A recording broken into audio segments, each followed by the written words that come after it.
পরিচয় এখানে শুরু উচ্চারণ যেন শুদ্ধ হয়। অক্ষর পরিচয় এখানে শুরু, উচ্চারণ যেন শুদ্ধ হয়। উচ্চারণ শুদ্ধ না হইলে সবের জায়গায় গোনা হয়। উচ্চারণ শুদ্ধ না হইলে সবের জায়গায় গুনাহ হয়। বিশুদ্ধ করে কোরআন পড়ো নইলে নামাজ হবে না। বিশুদ্ধ করে কোরআন পড়ো নইলে নামাজ হবে না। নামাজ যদি নাই হইল তবে কিছুই হইল না। নামাজ যদি নাই হইল তবে আর কিছুই হইল না। তবে আর কিছুই হইল না, এই কথা তো বলছি না।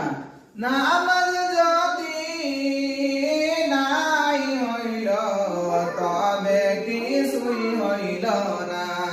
নামাজ যদি নাই হইল তবে আর কিছুই হইল না। আপনি আর কিছু বুঝছেন কিসের জন্য? আর কিছু এই শব্দ তো হবে না, তো খেয়াল রাখবেন, ঠিক আছে? তাহলে আলহামদুলিল্লাহ আমাদের 7টি বিষয় শেষ হয়ে গেছে। আমরা অক্ষর পরিচয়ে যাচ্ছি, মানে হরফ পরিচয়। কি পরিচয়? হরফ পরিচয়। কথা বোঝা গেছে? 1 নাম্বার হরফটার নাম কি? আলিফ। কি? আলিফ। আলিফ আলিফ না কিন্তু, ঠিক আছে? আলিফ কি? আলিফ দেখতে কিসের মতো দেখা যায়? এবার আমরা দেখি।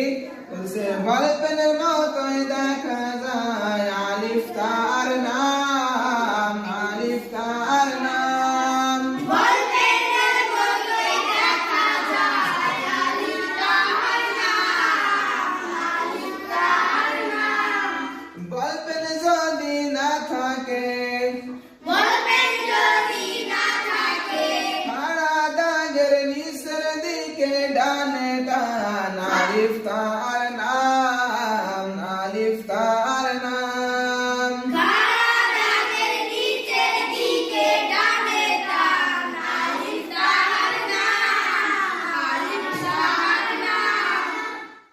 আলিফকে কখন হামজা বলা হয়?